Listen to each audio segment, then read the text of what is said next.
Welcome to Complete Edition, the podcast between a PlayStation Trophy Hunter and an Xbox Achievement Hunter. This is episode 21. I'm your host, Compulsive Nerd, and I am joined by my co-host, AJ. How you doing, AJ? I'm doing well. 21 episodes. It's gone so fast. I guess 22 because we had an episode 0, right? That's right. I didn't even think about that.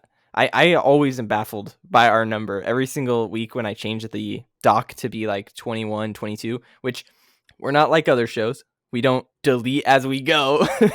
I keep a record of all the docs that we have done just because it's fun to kind of look back on what we've done and like see how we structured it. But yeah, I mean, like I can't believe it. You know, if we were going not bi-weekly, like this is starting to get to the halfway point of a year, you know? Yeah, definitely. We're And getting close. I'm doing well.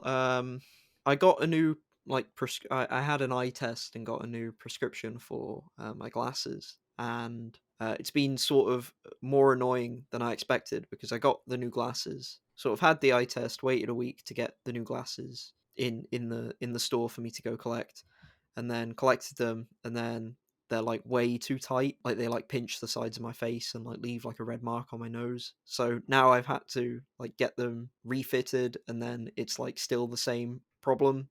Even though they've been loosened, they've not like been loosened enough, so now I have to go back and try and sort it out again. And it's like I've never had that issue before. I think I've just got like really lucky with the glasses I've had in terms of just them fitting like perfectly the first time. But that's been annoying. Other than that, everything's going pretty well. I'd say that I've been in a bit of a gaming slump to some extent. I've played some stuff, but it's been tough figuring out like what I want to play next before Elden Ring comes out. So I like made like a big list of like everything, and then thought about it. But I think I'm gonna play Shadow of the Tomb Raider next, probably, because I've heard it looks really great on the OLED, and I've played the previous two Tomb Raider reboot games and I quite liked them. So yeah, so just sort of planning around that in terms of the achievements. I think I'm going to try it on the hardest difficulty, which kind of has like this like no checkpoint thing, but you save at campfires or something. So might be a huge mistake to go for that on a first playthrough, but we'll see. I'm excited for that, definitely. I don't remember it being too hard. I just remember taking it slow.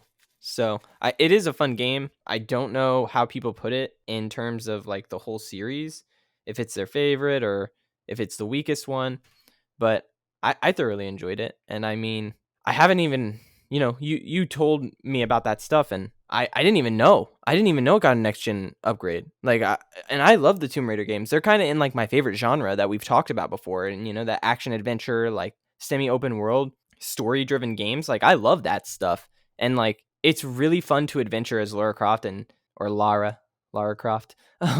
But like it's fun to adventure as her and like dive underwater and get treasures and run around and get artifacts, and I just kind of love that, and Uncharted does that too.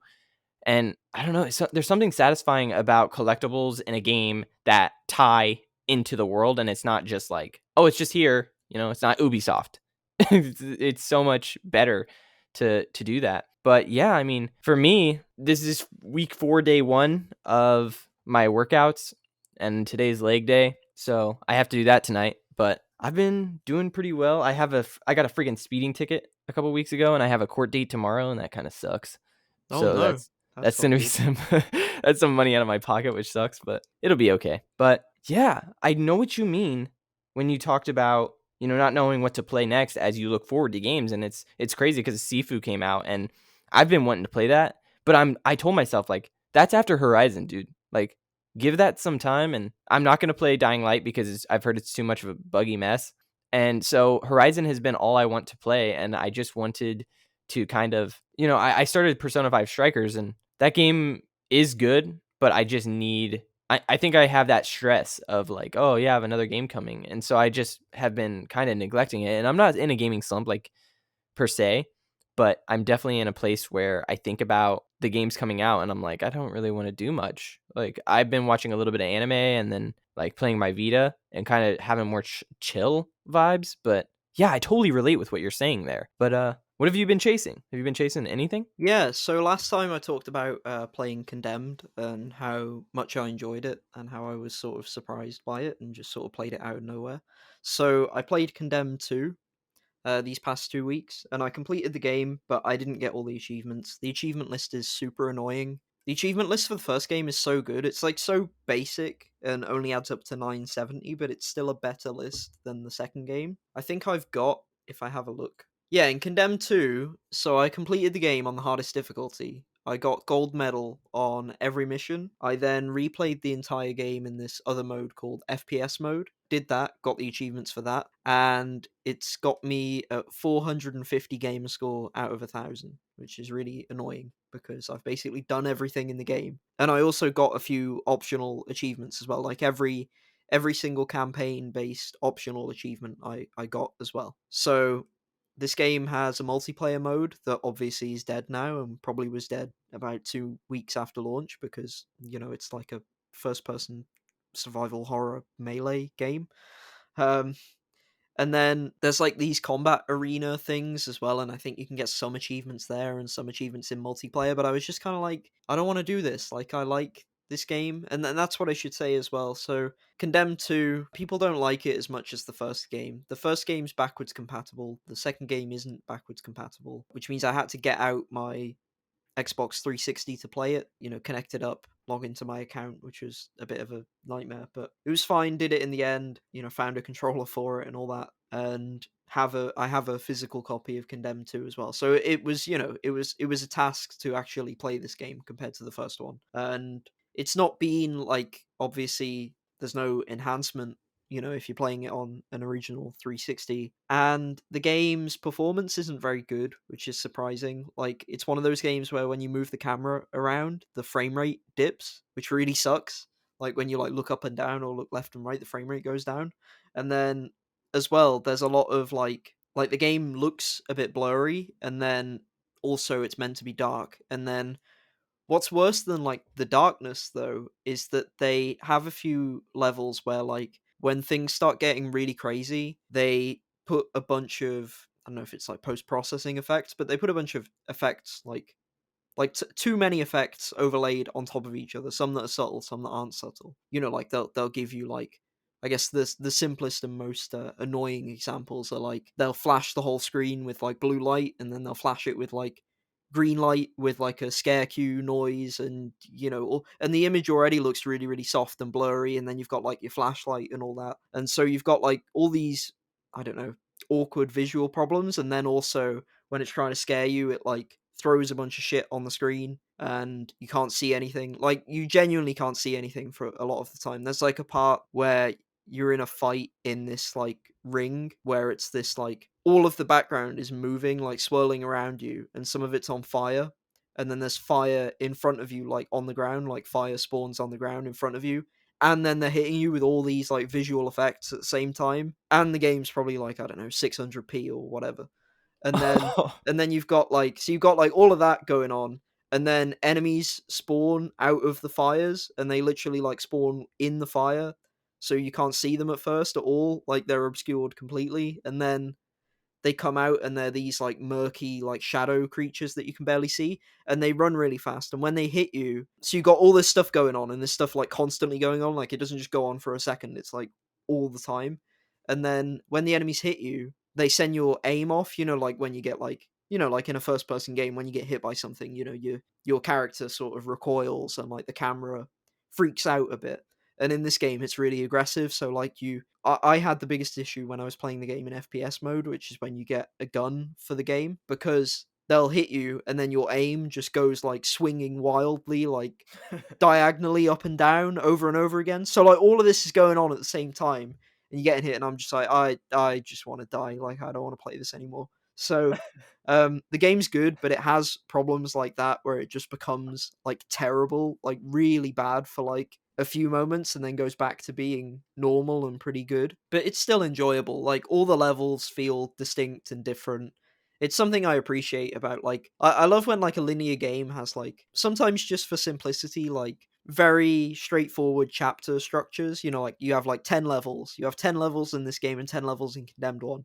And every level feels distinct and different, and you're in a different environment. Like, on one level you're on a junk barge, and on another level you're in like an office complex with like twisting corridors, and then in another level you're, I mean, probably the best level is the doll factory level, where you know there's a bunch of creepy dolls being manufactured and that sort of thing. So the game does a really good job of like, there's one level where you're in a museum and the enemies start like putting on like medieval armor, and like all the weapons change and stuff because you're in like, they change based on the environment you're in, and That's stuff cool. like that's really cool. I really like that, and it changes up the pacing enough where it's interesting. Actually, the best level is probably there's a level in a lodge that's really really good, and it's got like really great pacing. It's got like a lot of different things going on, and it's super memorable. I don't even want to talk about it, but it's really great. So there's a lot of good. There's also a lot of bad, and a lot of the bad as well. To me, feels like it's age based. Like if this game came out and was a higher resolution, or it was, you know, upgraded or whatever, or if in the options menu you could like turn down a lot of those effects, you know, nowadays like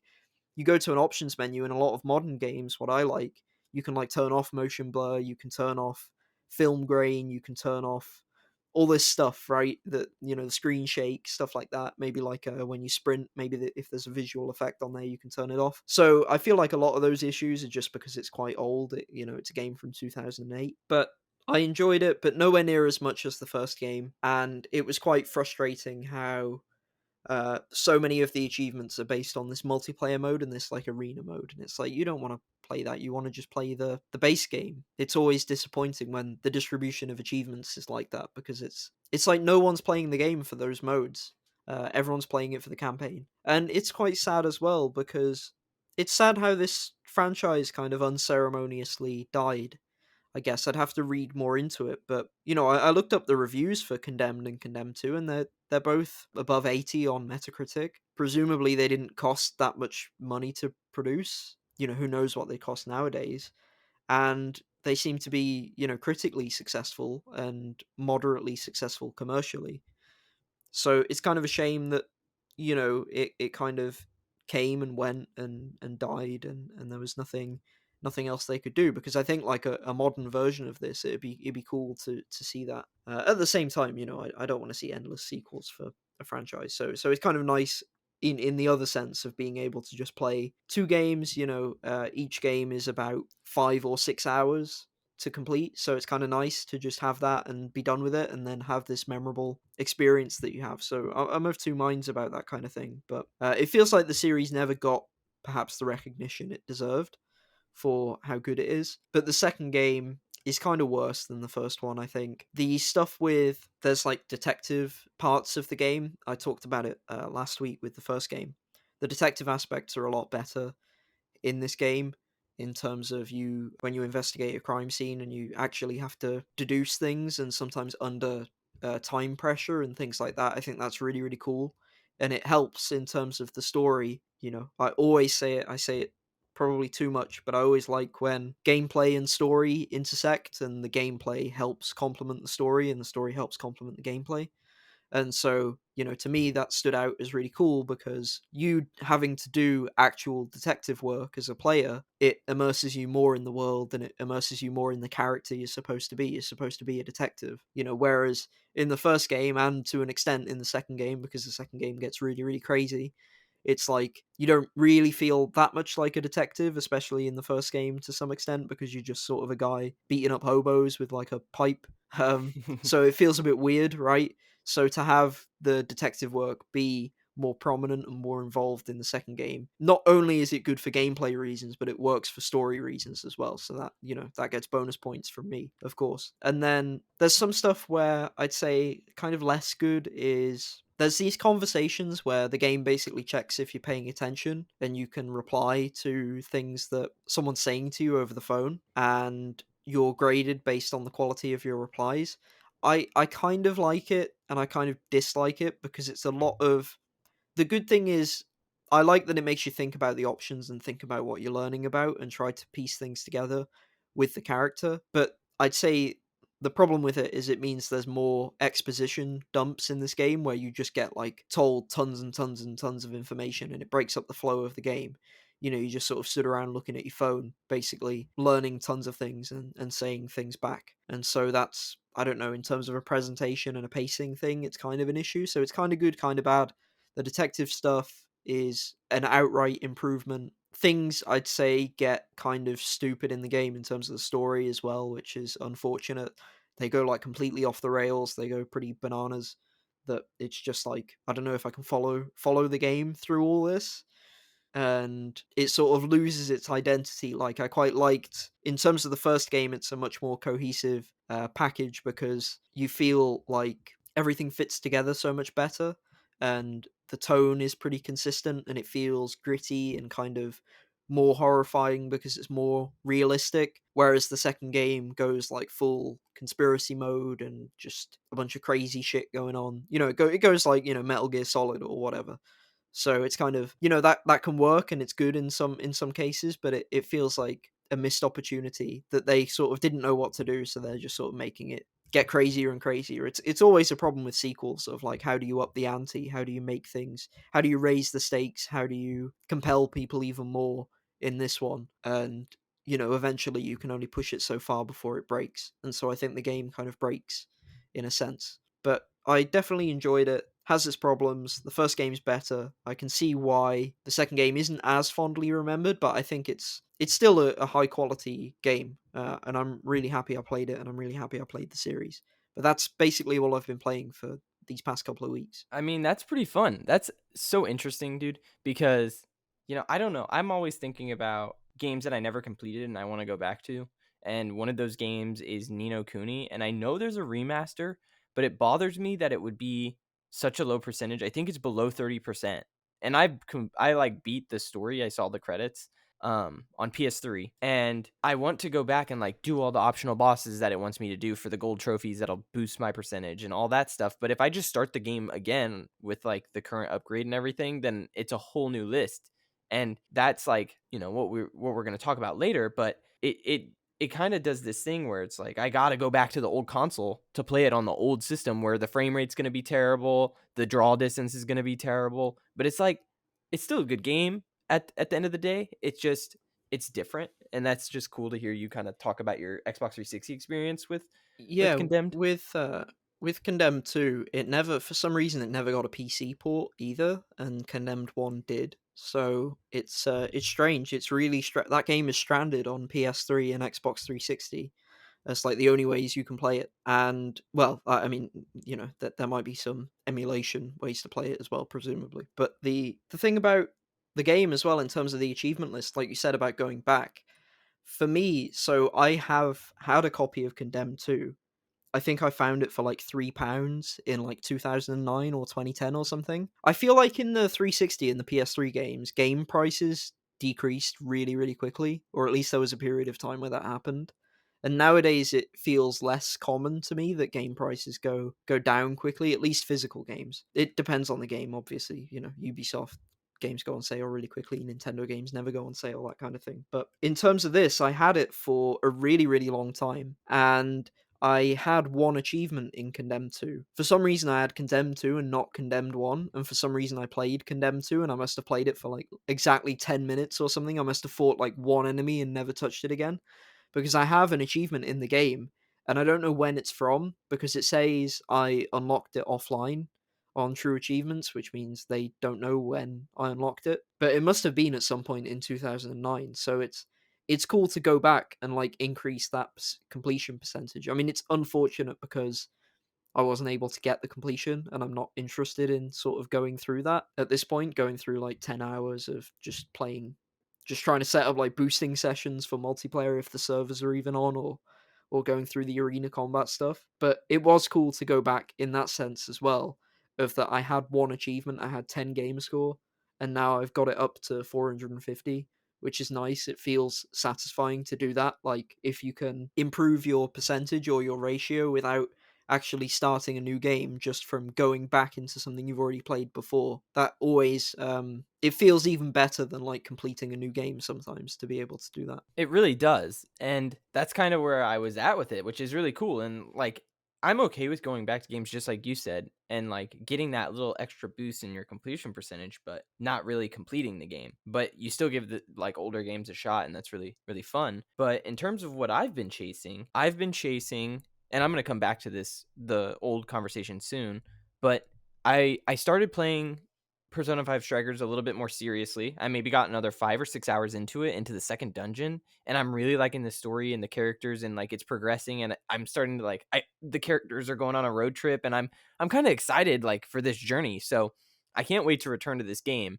but I kinda just picked up Stardew Valley, and I talked about this a little last week, discovering something new and something old, but I have become obsessed.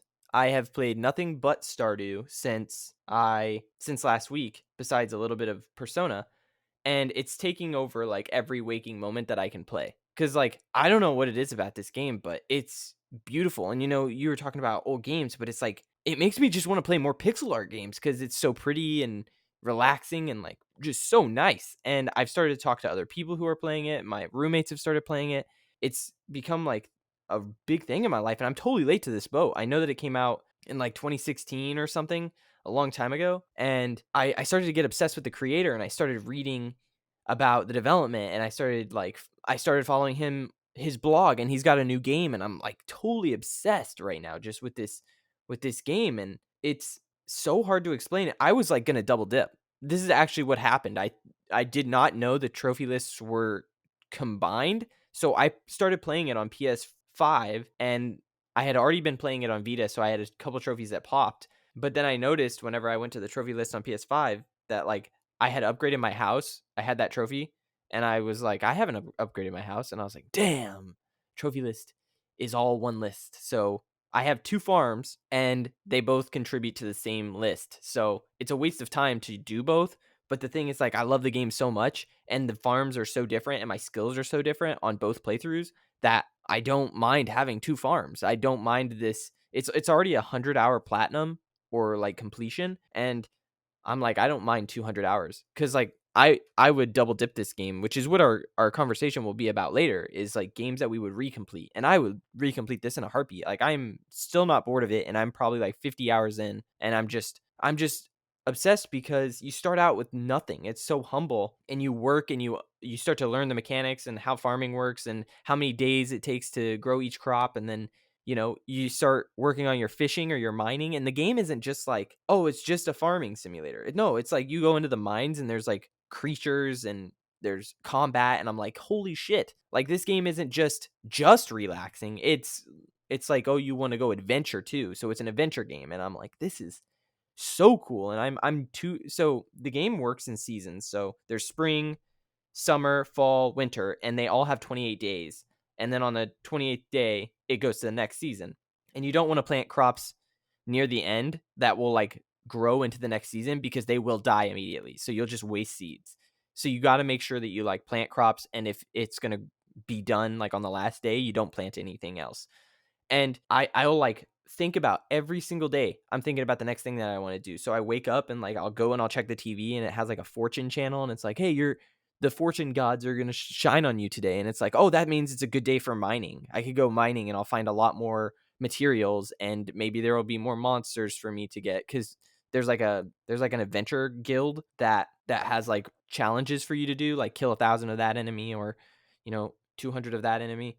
And when you do that, you get rewards. But the thing is, like, I mentioned the season thing because it goes in years. The game's endless, I'm pretty sure. So I'm on year 2 on both of my farms, but it's crazy how I'm still discovering new characters and new things about the game even in year 2 and like this far into the game, because it's unlocking more and more. It's like you can repair the community center and then go, oh, like you can take the bus that got you to Stardew Valley, and you can take it back, to the desert or like to these caves. And it's like that is a whole new game, like in itself, that's opening up a new adventure. And I'm on my second year. It's like, what will my third year have? There's a new character that came in right at year 2. He's like, hey, I've been away for a year. You probably know my wife. And it's like, I don't know who your wife is, but I'll get to know you too, because all these characters in the town, like, I love them. I think they're all great characters and they're really well written. And it just blows my mind that one person made this game. He did the programming, he built the engine, he did the character design, he did the writing, he did the music. I'm like, how? How can you create so much by yourself? And like, I have become so obsessed, and I'm like, this is a gem. It's become one of my favorite games ever, because it just does everything right. You could tell, like, with all the research I've done, he says he just wanted to play a game specifically. He was influenced by Harvest Moon. He's like, why has nobody made just another Harvest Moon? And that's what he wanted to play. So he made the game he wanted to play. And I think other people jumped on and are like, yeah, we all want to play this because it's something that you want to play so desperately. And it's not like it's so hard to explain because, with big games, there is such thing as like corporate greed. You start to see the microtransactions. You start to see like the game is not just created because it's a piece of art. It's created because the companies want to make money. And you can just tell he didn't care about the money. He expected the game to sell like 10,000 copies or so, whatever, like not very much. And in the first week, the game sold like, or the first 6 months, it sold like 12 million copies. It's like, whoa, the dude made something really, really special. And I really am obsessed with this game and I can't wait to like play more today. Like I don't plan to play anything until Horizon comes out because I have things to do in this game. I could go fishing. I could learn more about the townspeople, which is great because when you give them gifts, their story progresses. Like each character I'm learning more about, and like I know them by name, and it's just so well done. And I'm very surprised, but the pixel art is so good, and you can make your own characters, and then it's also co-op, which it's so funny. You were talking about your Xbox 360 game, and I'm playing it on Vita, and that's a not a great choice because it's not as updated as the current version. So the like on Switch and on PS5, there's like horses in the game, and there's like different kinds of quests you can do, and there's much more things like that because I think the version that is called is like 1.5, and on Vita I think it's 1.3. So it just doesn't have the most up-to-date version, but it's still it even on Vita it's so good. It does chug sometimes where like I'll load into the next area and then it'll freeze for a second and then it'll go, and I'm like, I can't tell if it's my Vita, like if it's the actual hardware of the Vita doing that or if it's my Vita, because my Vita has been dropped, it's been beat up. It's got a lot of character, let's just say that. It's not cracked or anything, but it's an OLED Vita and I want a new one. I really want a new one, but I'm not going to waste the money whenever this one works. But yeah, man, like that's what I've been playing, and that's where this idea for the recompletion came through because I was like, I love this game so much on Vita, I will do it again. Like I will do 100 hours more of this because I love it so much. And I put it on PS5, and I was like, what other games would I recomplete if I could? And that'll kind of roll us into the topic on the table, and it's really topical because Uncharted Legacy Collection came out not too long ago, and a lot of people are returning to those and Yeah. replatinuming and hunting the trophies, which is really fucking cool.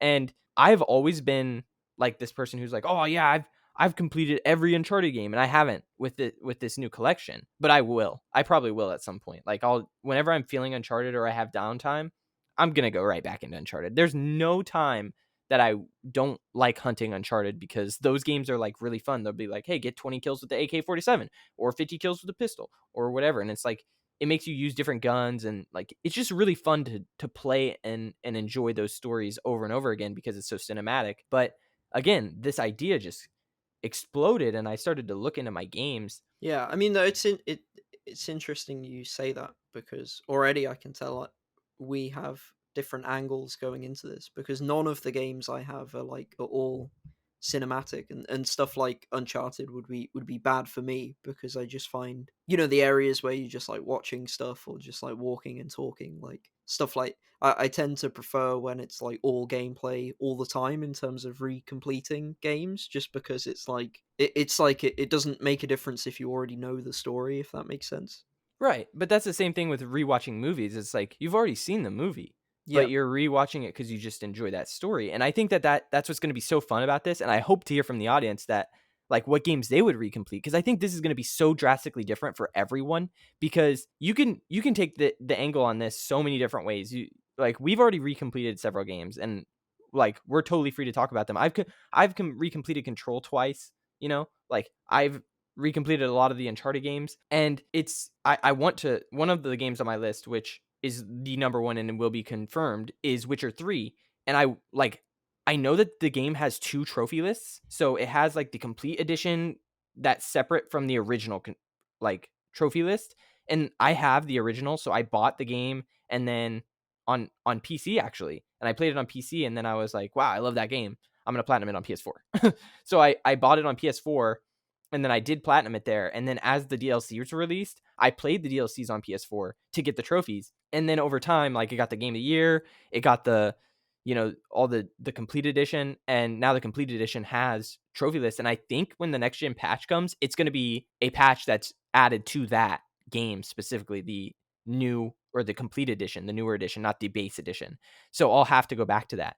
But the whole idea is like it's going to be people's favorite games that they like to recomplete, or it's going to be things that, like you, where it's the most fun. And it's just going to be kind of fun to see where everyone lands on these recompletions. Yeah, definitely. When you were talking about Stardew and having that as one of them, it's actually a game that narrowly missed being on my list. Was Forager, which is like it's sort of like it's a combination between like a farming, like persistent like farming game, and also a like clicker game in that, like, numbers go up, type thing. Like you farm and fish slowly, and then you get more efficient, and then that lets you farm and fish more quickly, and then you industrialize and that sort of thing, and you keep progressing that way, and you get more things to make you more efficient at that. But there's no real structure or like other people to talk to or anything like that. There's no that's sort of the whole game, but it's just really addictive and really like pleasant to play. Like, you can put a podcast on, you can listen to music. It's really great. The thing that stopped me from it is that it gets kind of grindy in the end game, and there's a part where there's like three achievements that are just really annoying, that are just like awkward, and like you have to get like a right time, or you have to get like a right amount of space, and you have to do some building, and the building is a bit frustrating if you're not that into sort of construction stuff in these kinds of games. So that was like very nearly on the list for me, despite it being like a 30-40 hour game. Yeah, and it's so interesting that you say that because Stardew Valley is that same way. That incremental explosion of like just more and more and more and more. It's like every day, I was talking about how you start off with crops and you start learning about the crops, but then you can expand. It's like you start saving up the money and then boom, you have a farm or a coop and you're raising animals. And then those animals are producing more and more money. And Yeah, like it feels like you're constantly doing things. Like I'm never done. I'm yeah, never done. those types of games are so addicting because it's like you always have a goal, and the goal never feels very far away, and you're like, I need to do like 10 more minutes of gameplay to get this thing, and then that thing lets me get another thing that is on like the same path or on like a different path or whatever, and it just keeps you coming back like again and again and again. Yeah, and it's so funny. I've been trying. This is something I've been tussling with lately. Is like I'm like, am I addicted to this game, or is it just so good that I just don't want to stop playing? And I think I don't know. It's so hard to tell. It's so good. But yesterday I posted a picture on my Snapchat story of a screen where I had totally lost track of time in the game, and I was chopping down trees. And at 2 a.m. in the game, you pass out, and I had passed out and I was like, God damn it. Cause you lose money when you pass out. And then you also have a chance to lose items in your inventory. And I had some good stuff in my inventory, but especially since I had spent so much time chopping wood, I'm like, God damn, I don't want to lose that wood. But I passed out and then I gotta like someone from the town or someone around will like return you to your home and be like, oh, I found you. And I brought you home. But there's like this corporation that's in this small town. They're kind of like the evil people, but they found me and they're like, "Yeah, we billed you 1,000 gold." And I'm like, "Oh fuck, dude. They took so much of my money." Like, and I put that little message on my story, and so many people were messaging me like, "Damn, Joja," and they're like, "What game is this? That's such a funny message." And it's just like so endearing. It's so endearing, and I definitely highly recommend you play it, dude. I think you'll like it. But yeah, I started looking into more pixel art games and stuff like that. But yeah, this got me on like the idea of like games that I definitely will replay. And I have a friend. I just kind of want to throw another game out there, but I have a friend who's playing 13 Sentinels, and this is a game that isn't even like the trophy list is like complete the game and then complete all the missions. That there's like nothing more to it. It doesn't have a difficulty setting that's like, oh, play it on the hardest. You can put it on the easiest and complete all the missions. Doesn't matter. It literally is one of the easiest games to complete, but the thing is, like, the story and the characters and how it's done is one of the most unique things in video games that I've got to play as a story, and so it's very like a point and click adventure, but the art style is extremely unique. The story is through 13 characters, so you constantly like it'll be like a little comic book strip. It'll be like, "Oh, yeah, here's a 10-minute section," and then it'll say to be continued. And then you go back and you choose different characters, but it'll lock out the other characters so that like you don't go past the story where they interact or like something spoils what's happening in a different person's story. So like I said, this game is just big on story, and I would replay that game and recomplete it in a heartbeat just because I love to replay it. And that's a game, specifically for me. Like if you don't play games, like if you play games so much for gameplay and not story, then that game would never be on your list. But that Well, for personally me, is one for me. I should say for me, I definitely do play games for story. It's just I'd never replay a game for story, I don't think. Or at least with a rare exception, I suppose. Because I feel like and I don't watch films that often rewatch films that often. So I appreciate that counter argument in a sense. Although I think, in terms of like a broader discussion, what I want out of video games isn't the same thing that I want out of films, if that makes sense. Like I go in to watch a film expecting a certain type of experience, and I go in to play a game to expect a different kind of experience that isn't, that they're not like interchangeable to me as a medium just generally. But for me, it's like it's tough just because I've talked about maybe briefly that I think a lot of video game stories aren't very good, even story focused video games a lot of the time. So maybe that's a factor as well because I feel like there's some games where I do really enjoy replaying them. I did enjoy replaying Uncharted 2 and I really enjoyed replaying stuff like The Wolf Among Us as well and like Tales from the Borderlands and things like that and The Walking Dead season 1. So I think if the story is like where I'm super into this, I think I'll replay stuff.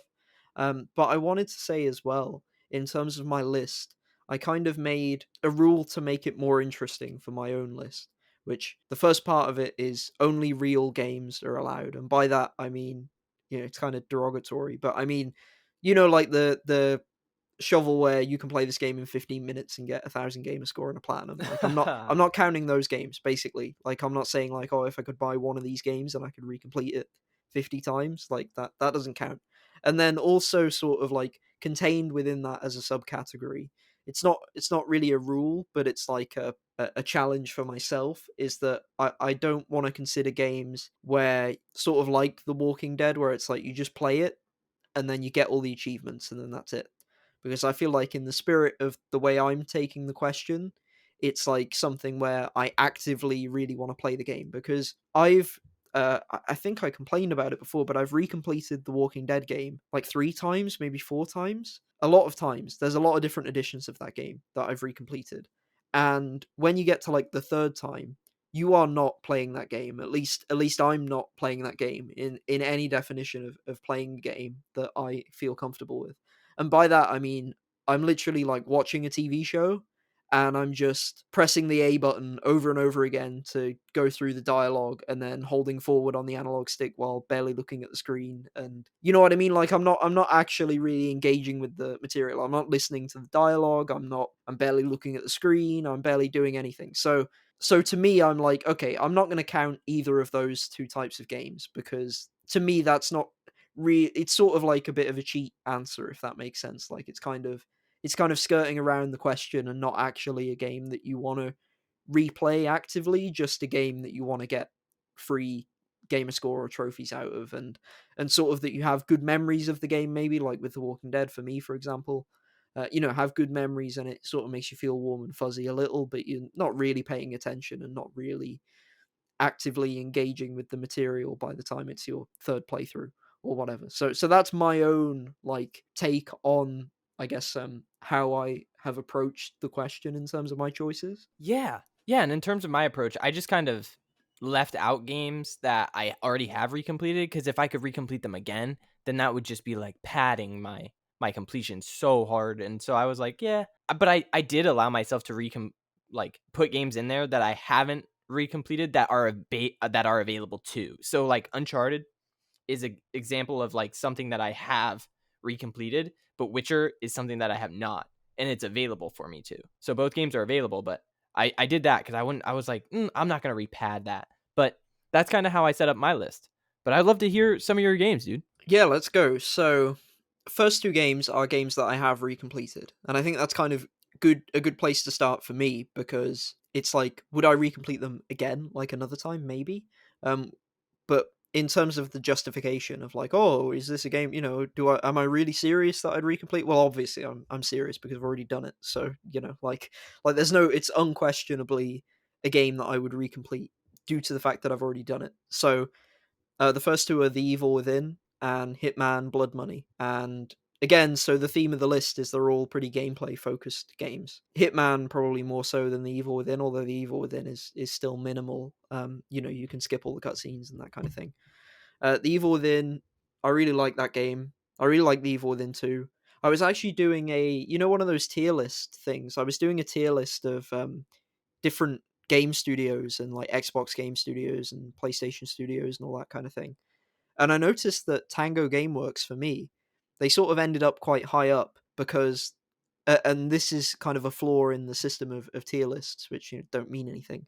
You know, it's all subjective. But in terms of the fact that they've only released two games, and I think both of the games that they have released are great, so therefore I kind of have to put them high up on a tier list, even if I don't think the actual like studio is like S tier, like or whatever. I kind of have to put them in A tier because it's like they've done two games and both games are amazing. Whereas, you look at a studio like Rare, for example, where they've released, I don't know, 50 games and maybe 10 of them are, maybe, I don't know, maybe 5 of them are amazing and maybe 10 of them are good and then the rest are kind of mediocre or bad. So you kind of have to look at it that way. And that was something where I'm like, because Ghostwire Tokyo is coming out soon for PS5 and should come to Xbox next year. And I'm like, oh yeah, Tango Gameworks, they're like a great team. I like everything they've done.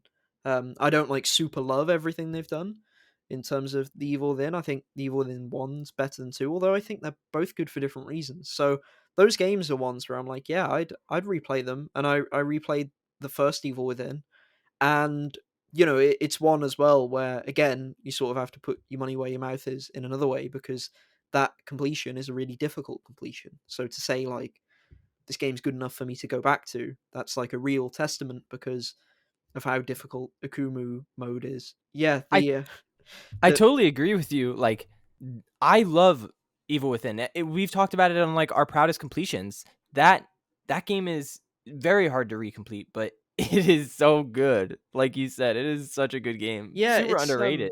it's definitely really, yeah, it went under the radar and it came at a time where Resident Evil, like it came at a perfect time because Resident Evil was in a really bad space when The Evil Thing came out, or around the time The Evil Thing came out.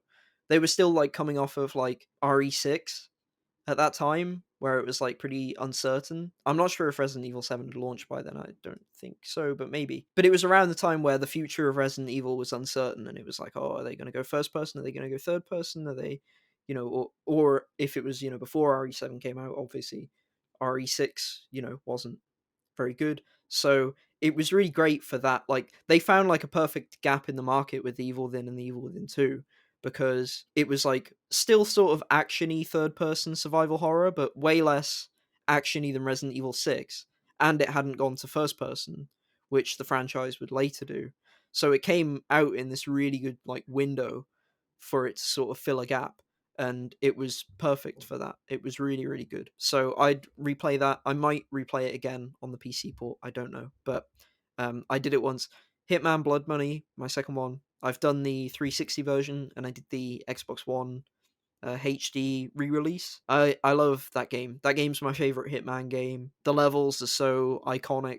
The achievement list is fairly straightforward. You basically have to, I think, suit only silent assassin every mission, and that's the hardest thing you have to do. So you just sort of perfect the missions, and then when you've done it once, it's quite easy to do it again as well. But it's also a game with a lot of flexibility, and you can sort of mess around, and you also feel it's a game where you benefit from replaying Hitman Blood Money because you feel like an absolute badass when you know what you're doing in those games. Like the first time through a Hitman level, you're kind of stumbling your way through, and it sort of becomes even more fun the more you replay it, because when you like know exactly what you're doing to get like the perfect route, you going and executing it, like the execution becomes the challenge, and then you going and doing that, it feels so cool. And you sort of, when I was playing that the second time after I'd already sort of completed it and understood what I was doing, it was cool. I wanted to like show people, like, oh, first, I throw this coin into the skylight and that causes this to happen, and the woman in the pool gets cut up or whatever. Like you sort of, oh, and I've put the gasoline on the barbecue and all that. Like you've got like all these things planned out, and it's cool to like show people it like this like Rube Goldberg machine sort of going off in motion when you know exactly how everything's going to play out and all the different variables and at what time. So that game is a really great one to recomplete, and one that I was happy to and would probably do again. So those are my two games that I've already recompleted that, made it onto this list. So I don't know if you want to do a couple. I mean, you've already done Stardew Valley, The Witcher 3, And and 13 Sentinels. That's yes. right. So Yeah, I'll throw another one in there because I only have about 3 left. I mean, it's quite a list, but it was also weird because it was like, man, there's just so many games that I would recomplete, but it's hard because the lists are kind of awful. Like there's sometimes where games are they just miss opportunities. They make you do shit that I'm like, I don't want to redo that. Like I would not want to redo that. And like I love Sleeping Dogs and it has a lot of collectibles and actually did recomplete it, but I actually want to mention specifically Resident Evil 7 because I would recomplete Resident Evil 7 base. I would not recomplete the DLCs. I think that there's some good DLC, but there's specifically one where you're like running around and you're getting stuff for Jack to eat. And I hated those trophies. Like I actually thought it was just like boring and filler. And I was like, man, I don't know why I'm doing this. And I wouldn't want to do that again. But I just love Resident Evil 7 so much that I would definitely recomplete the game I and was get that platinum actually, again. it's a great pick because I don't know if it's true on PS4, but on Xbox, there's two separate lists for Resident Evil 7. One is like the European and American version, and then there's like a biohazard version which only released in Japan. So it's not, I don't think it's region locked in terms of the disc as far as I know. Like I think you can get the game. You can definitely obviously get a code and change your console region and that sort of thing. There's ways to get it basically, and you can get a second list. You can stack the list, and you can play it in English as well in the Japanese version. But yeah, the way to get a second list in Resident Evil 7 is to do that. And I was actually considering doing it before Resident Evil 8 came out because I also love Resident Evil 7. I was like, am I going to do this? But it seemed like too much work because it was like you've either got to like try and import a game from Japan and hope it works in terms of the region lock, and then you've got, or you can get like a prepaid card and buy it digitally, but then you've got to change your console region. And also in terms of service, like you are breaking terms of service if you get a digital, if you say you're in a different country than the country you're in and use that to buy games. Usually in terms of Xbox, they are fine if you change your region to break, like to get access to a game early. For example, if you change your console to New Zealand to play a game sort of 12 hours early, they're usually cool with that as long as you bought the game in the region that you're in. However, they will like ban you, as far as I know, if you buy games from a different region and then swap your region back to like your actual region and then play them, because what you can do is exploit regional pricing. Like you can basically go to like a, I don't know, like pretend you're in like a just some random. Australia's a really high price. Games are really high price there. And Yeah, then in like America, if they were taking games from here, it would be cheaper to yeah, them exactly, than right. Yeah, than and you then can running back. Yeah. yeah, yeah, there's some like lesser developed countries I think where you can get ridiculously cheap prices as far as I know.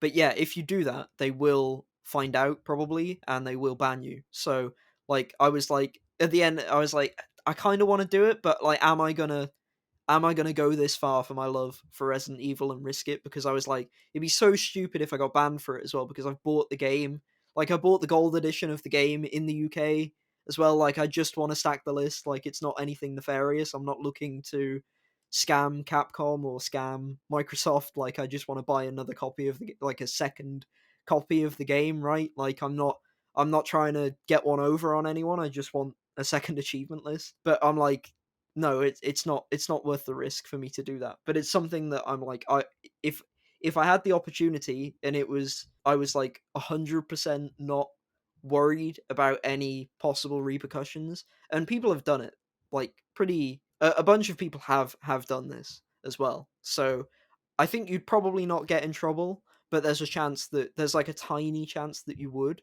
So it's like I wouldn't recommend anyone does it, but it's unfortunate because I wish you could just complete it again. Yeah, that's that is a big risk, man. Because you have so many completions, you would never want to be banned. That would be awful. Yeah, and it's stupid as well because it'd be so frustrating, right? Because other people that do this are like trying to basically get like massive, discounts and break terms of service and all that. But like for me or anyone trying to do this, it's like you want to give Capcom even more money and you want to give Xbox even more money. You don't want to you're not trying to fuck them over, right? Like Right. you want to buy another copy. You already own the game, and if you in your region try and play the game, like I can't rebuy the game again, right? Like I already own the game on Xbox, so like Right. it's like the only way to give them even more money, and it would still, but it would still technically be not necessarily above board. I'm not really sure, to be honest. As well, there's a lot of like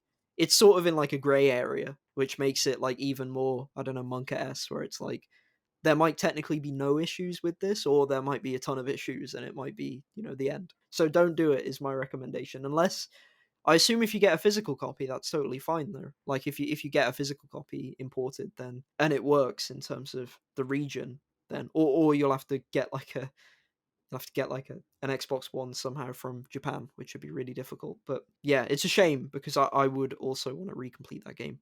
A game I would recomplete, and I did it recently, so I would actually give it some space before I redid it. It would be Deathloop.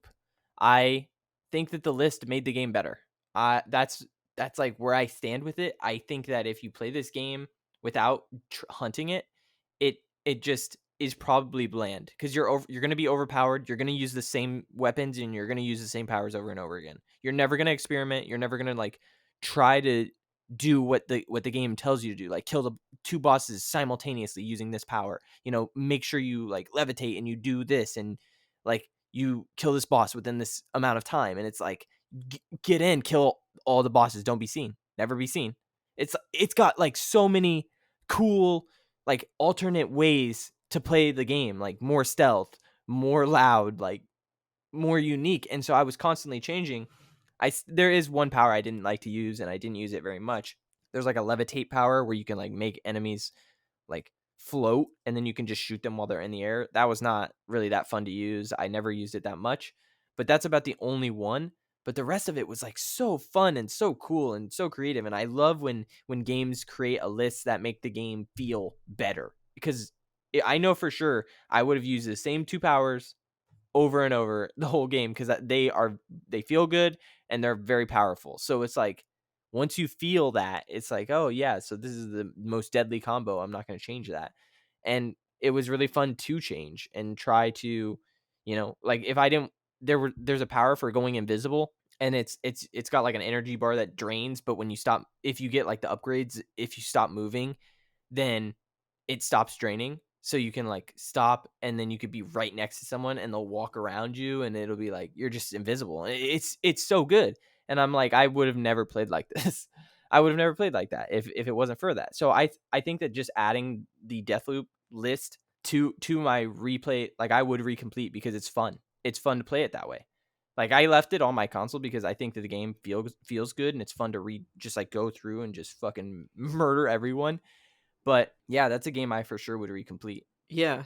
What would you prefer next? An easy game or a hard game in terms of from my list? Because I've got four remaining, and I just realized two of them are easy and two of them are hard.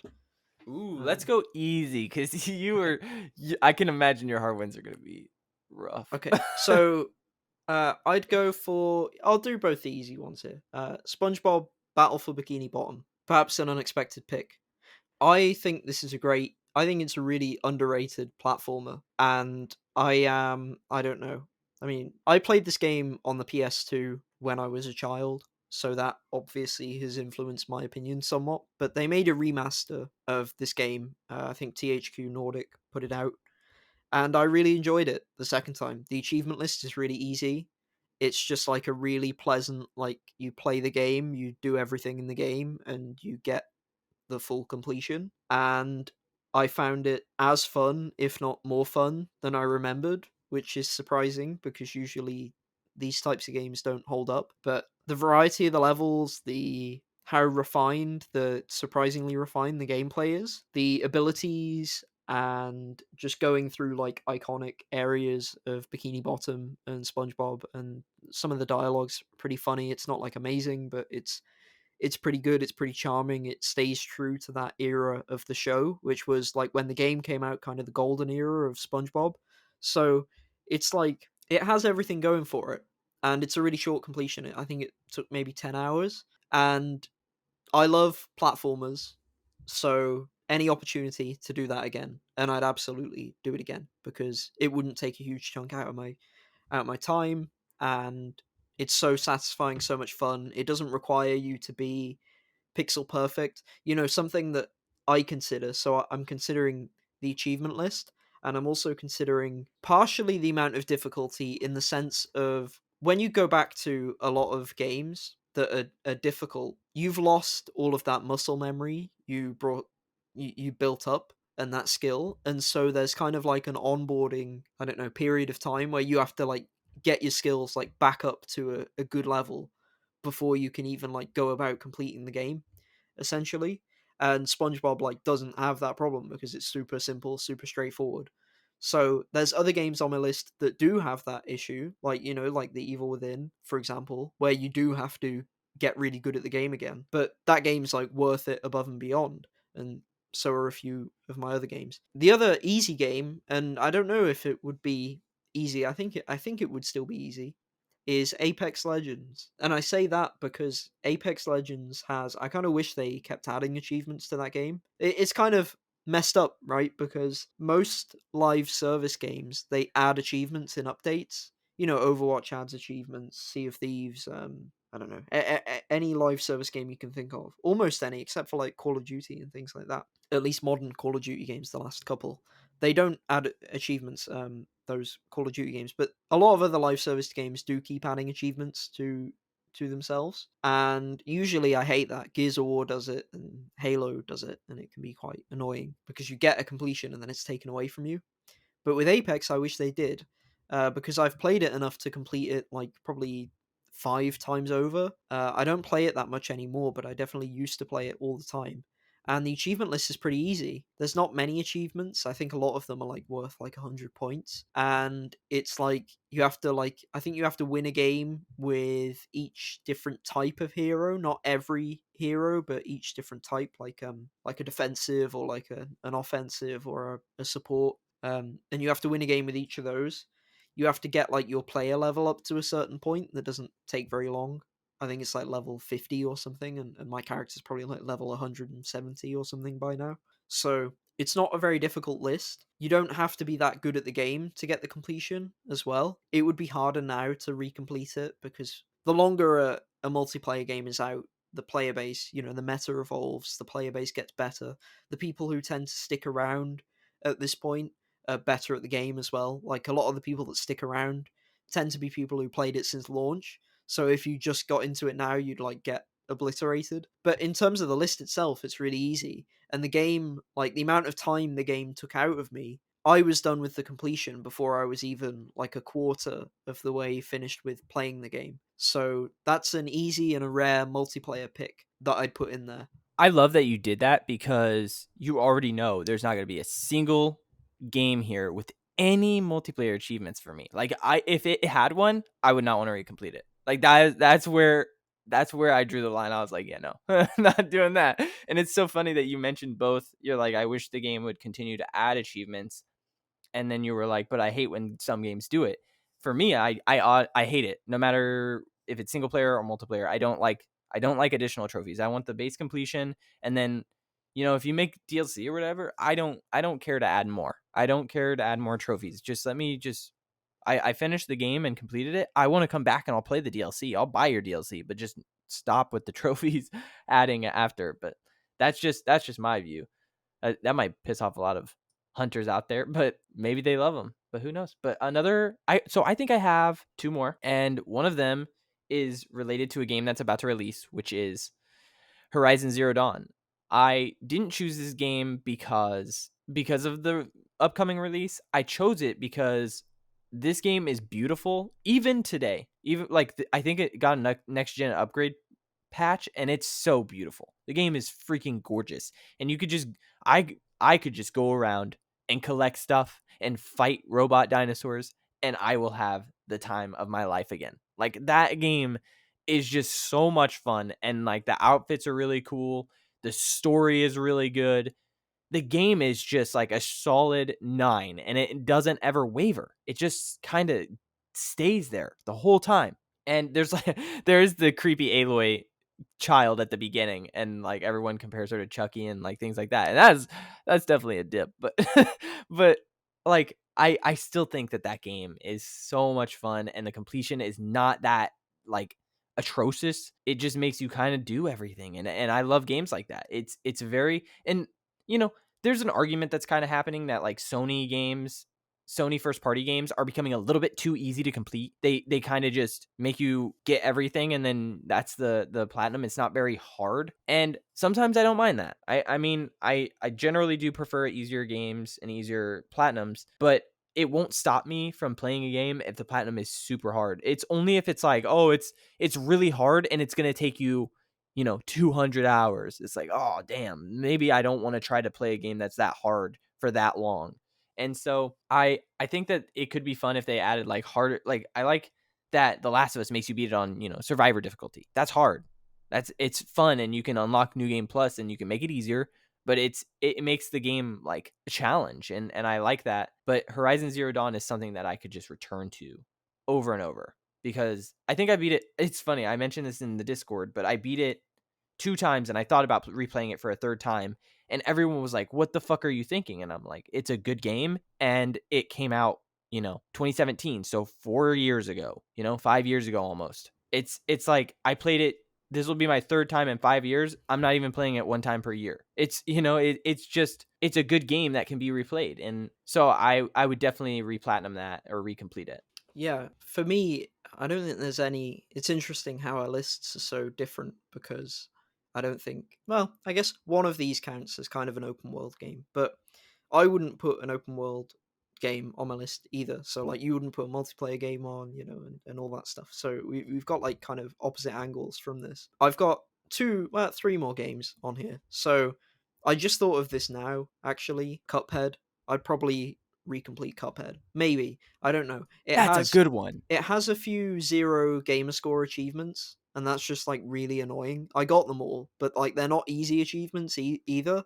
So it's kind of like, would I recomplete? Would I even get them? Maybe that would be pushing it, but yeah, I love Cuphead. I can't wait for the DLC. I really enjoyed the completion. It's a very difficult completion. It's not. I don't know. People maybe overrate the difficulty of Cuphead slightly, in my opinion, but which is also the same for another game which I would consider recompleting, which is Dark Souls. And perhaps I've put Dark Souls slash Sekiro because I think Dark Souls 2 has the easiest list, in my opinion, but it's like the worst game in the series. So Dark Souls 3 has the worst list. I haven't completed Dark Souls 3. The list kind of sucks. It just takes ages to get all of the you have to get like Covenant items and stuff, and it sucks. So, but I really like Dark Souls 3 as a game overall. I think it's fantastic. So for me, I think it would be Dark Souls 1 or Sekiro would be the ones that I'd recomplete. Sekiro, the list is easier, but the game is maybe less interesting to replay to me. I think Sekiro is fantastic. I don't know if it's better or worse than Dark Souls. I'm not saying that. I'm saying that for me, in terms of replaying it, I think the game itself is less interesting to replay beyond like getting all the endings and that kind of thing. That stuff's awesome. But just for going for the achievements a second time. Dark Souls, however, has a harder list, and the Dark Souls remastered list I think is slightly different to the original Dark Souls list. So I don't have the completion in the original Dark Souls, but I have the completion in Dark Souls remastered, and it's actually got me considering, like, would I go back and like maybe this week, maybe I'll make a total curveball and go back to the Dark Souls on the 360 and finish off the list. I think I've got like 860 out of 1,000 or something. I probably won't at this stage just because it's so close to Elden Ring, and I think it would require 3 playthroughs to get the completion. But in terms of like, I could easily see myself one day going back to Dark Souls and doing it all over again. And I've kind of had that itch to replay that game because it's so iconic, and at this point it's like an integral part of gaming history, I'd say. And I do really like the game, and I have the game pretty much memorized like permanently. I'd have to think about my route slightly and like what weapon I want to use, whether I want to spec into like dex or strength, but or quality. But generally, I know what I'm doing. I know where all the weapons are that I want. I know the sort of general route to take. I know how to fight all the bosses, all of that kind of thing. So a lot of that's built in. And similar to Cuphead, I feel like actually, I think Dark Souls is easier than Cuphead in terms of like once you've got Dark Souls nailed down, you've pretty much got it forever. Like you don't really lose it, at least in my experience. Like when I quote unquote get good, got good at Dark Souls 1. I didn't find Dark Souls 2 very difficult, and then I didn't find Dark Souls 3 very difficult, and with exception for a couple of fights, in every game there's definitely at least one fight that pushes you to the limits. But in terms of the game as a whole, you never really lose that ability. You'll get challenged by like Dark Lurker or like the Nameless King or like the Orphan of Kos and or Ludwig and the Holy Blade and all that stuff. Like there's specific boss fights in each game that give me nightmares and were really hard, even with the experience I'd built up from playing previous games in the series. But generally, you sort of retain a lot of that skill and a lot of the fundamentals that are core to those games. So it wouldn't be that much of a chore, despite it requiring quite a lot of playthroughs. So for me, I think one day I probably will go back to Dark Souls 1 and get all the achievements again. And then, yeah, do you have any others on your list? Because I've got one more at this point. I have also one more. It's my last one. Okay, so Yeah. you go now. Okay, so my last one is something that was extremely charming to me. It's something that I love the soundtrack on, and I can relax and play it again. And that would be Bastion by Supergiant. The game is just so charming. The narrator voice, and just everything about that game, really fun. Like I would do it again, but it's hard because I might be able to say that like Hades is a better game from them than Bastion, but the completion is not as fun from what I've heard. So I would play Bastion again. I didn't even go for the completion on Hades, but I did complete it, and then I was like, yeah, I'm burnt out. I'm not even gonna. I don't even feel like an urge to go back and play that. It's got too much of an end game where like you have to get all, or you have to like talk. You have to give all of the gods like the nectar and max them out, and I'm like, oh, Yeah, you it really have to commit to Hades and yeah, pretty much any roguelike. You have to complete a roguelike to begin with, let alone recomplete them. You have to yes. really like that game. I think in my like, and I've completed like Enter the Gungeon, Slay the Spire, and Hades itself, and all of these games, and I'm sure you can attest with Returnal. Like you have to really like that core gameplay to even do it once, let alone twice, because a lot of the time it's like minimum like 40 hours, maximum like 200 hours. Yes, exactly. And I looked at Returnal and then I was like, man, I remember those fucking randomly generated like collectibles. And I'm like, yo, never, never would I want to recomplete it again. I love to go back and play it. I left it on my console because it's something that I can jump in and into and do a couple runs and like constantly play that game. It's really fun. But never would I want to recomplete it. Like just the list is not very good, and that I think that's what I was saying with a lot of these recompletions is like they miss. There's opportunities that are missed because of bad lists, and so that definitely factored into the games that I picked. But yeah, Bastion is my last one. Yeah, I've got to go back to Bastion. I played it way back, like Xbox 360 days, Summer of Arcade. It was originally a game for that, and then they did a remaster for Xbox One and PS4. And I own both versions, and I never finished it. I like both times I like got a decent chunk through, and then something happened, and I just never finished it. But I was having a great time with the games, and it definitely seemed more relaxed and paced sort of better. That, well, I don't know about better, but just like paced in a way where it felt like you were making constant progress and not being reset, obviously, for that game. So it's on my radar, and if I do play it and finish it again, I probably will end up finishing it twice because I'll probably end up going back to the 360 version as well. For me, my final game is Crash Bandicoot 4. It's about time. It's again, I talked about rating studios um, before recently, just for something else that people were doing, and Toys for Bob ended up being S tier for me, like top of the tier list. Toys for Bob, which I think no one else is gonna go with, but it got me thinking about Crash Bandicoot 4, and I love that game. I think that game is the best Crash Bandicoot game, and I love the Crash Bandicoot series, and so it's like it's better than games that I consider classics, and it's like a modern adaptation, which is like really really hard to do.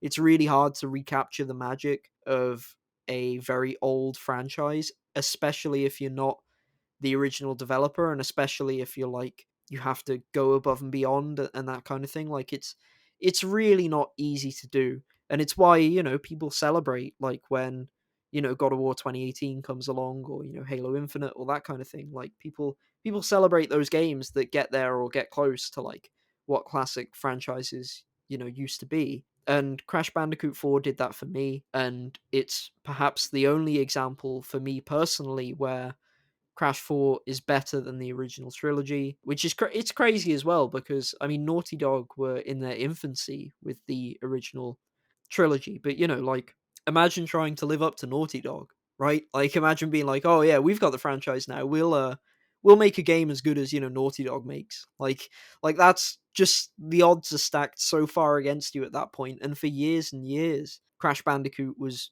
bad after Naughty Dog left the series and Activision got the rights. There's all those like Crash of the Titans or whatever, like those games that people didn't like. And so it'd been such a long time, and then to make like an official sequel to the original trilogy, to go back and to try and do that and to do it so successfully, I think it's a really masterful game. And it's very, very difficult. It's very, very time consuming as a completion. It would require me to get back up to speed, to get my skills back on those levels, which would take some time. It would be frustrating. I'm sure there'd be levels where when you play a platformer or like any game, really, there's sometimes where you get like a lucky run. Like you get like a run and you beat a level in one attempt that's like super difficult out of nowhere. And you're like, thank God I did it on that run, because if I failed that run, it's possible I could have been playing it for like 5 hours straight before I get a run that's like anywhere near as good as that. And then there's sometimes where the opposite happens, obviously, where you don't get lucky and you bash your head against the wall for a mission that isn't even particularly that difficult. And Crash Bandicoot 4 has all of that. So subjecting myself to redoing it would basically nullify all of that luck and all of that coincidence, because it'd be, you'd have to do it with consistency because you'd have to do it twice. So it would be a huge commitment, and that's a testament to how much I enjoy the game and how just fantastic I think it is as a platformer and everything that it tries to do. It's a tiring game. It requires endurance to get through it as a completion. The achievement list is great. The variety in the levels is really, really strong, and I love all the different abilities, the different settings, the pacing of the game. The boss fights are good, which is crazy to say, and almost everything about it is pretty much perfect. So for me, that's a game where I would 100% recomplete it if I get the opportunity to. And probably, I don't know. I don't know if I'd commit to the original trilogy, because I don't think Crash Bandicoot 3, I think it's pretty good, but it's not as good as the other three. So it's like I remember when I played the Insane trilogy, and I really like Crash Bandicoot 1 and Crash Bandicoot 2. But then you get to Crash 3, and obviously, unless you're crazy, you do the games in order, right? You do Crash 1 first. And it's always sad when you're on like the downhill, like you're like, oh, I got to play through this game, and it's not as good as the other ones. So that can really kill your motivation. So maybe the Insane trilogy is one I'd consider, but definitely Crash Bandicoot 4 is a game that I'd recomplete. That's so cool that you brought that, because you just weren't you like one of the first people in the world to do it? Yeah, I was first in the world on Xbox. First in the world. Yeah. That is fucking awesome. I just can't get over that. So when you said that, I was like, oh My God, that is definitely something. Yeah, that's very awesome. That's a good choice. All right. And that's it for that. And what about the trophy and achievement of the week? What have you brought to this week? I've got it's from Nobody Saves the World. I was struggling to find one this week because I like achievements that have like a cool name and a cool concept to them, and so many achievements are just really boring. Like I looked through like the Shadow of the Tomb Raider ones, and they're not necessarily boring when you play the game, but I want to choose something where it's like interesting to like read or like hear about as well. So I went with From Nobody Saves the World, which I think last time I picked an achievement from their list as well. So they've got a great list. It's called The Light Expanse, which is to completely light the Dark Expanse, which I think is quite cool. And the Dark Expanse is this area of the map where you take damage. You know, like it's a concept in quite a few games, but where you have like there's like a lit area, and if you go out of that area you take damage constantly. And so to be able to like fully light up this place called the Dark Expanse, I like the play on words. I mean, it's not really a play on words, I guess it's very very slight, but just to completely light a dark area and like have a permanent change in the map or in these dungeons is cool to me. I like it when games do that kind of thing. So that's what I've went with. That's a good one. I like what you were saying about, trying to pick one that's got good names or things like that. But I've been so obsessed with Stardew. I was like, I want to pick another one from Stardew, but they don't have very interesting trophies and achievements. They're kind of just like do this, do this, do this. And I chose this trophy called Polyculture because I am working on it. It's something like I'm doing all this stuff on my farm and I'm working and I have plans to do things in the future, but then I'm also like looking at crops, and this trophy is Polyculture. Ship 15 of each crop, and it's not as bad as it sounds, but you in the second year you unlock new seeds. And so there's crops that I'm planting for the first time, and I'm like, man, I need 36 to 45 of these because I do little 9x9 squares, or 9x9, 3x3. And so whenever I'm doing this, I'm like, oh man, I need to have some left over, but also I need to ship 15 of them, like at least. And so I'm constantly like thinking about this, and I was like, that's just a cool trophy that is constantly in the back of my head as I'm playing. And then it's nice. It has a tracking in the game. It has a shipped little tab, so you can see the items that you shipped. And I've shipped like hundreds of items, or not hundreds of items, but certain items I've shipped hundreds of. And there's also a trophy for shipping 300 of one item, and I'm like, oh, that I'll hit that just naturally. Like I don't even have to think about that. But I definitely need to think about 15 of each crop because I didn't even know like there's crops that you can only grow in certain seasons. So once you miss that season and you haven't got those crops sold to 15, it's like, oh, you got to wait a whole year for the next one. And it's like, oh, I don't want to miss anything. But yeah, that's it. Do you have any final thoughts, AJ? No, I think I'm really happy with our topic today in terms of like the lists we've got, because they're so different, and we had like some overlap to like add to each other's thoughts, but we totally went in different directions, which is always cool. Yeah, I thought that was really fun and refreshing to do something like that. But yeah, thanks for listening, everyone. Happy hunting. Peace out. See ya. Thank you so much for listening to Complete Edition. If you like the content, consider supporting us on patreon.com/completion club. If you have any questions or would like to reach us, email completionclub@gmail.com. Thank you for listening to Complete Edition.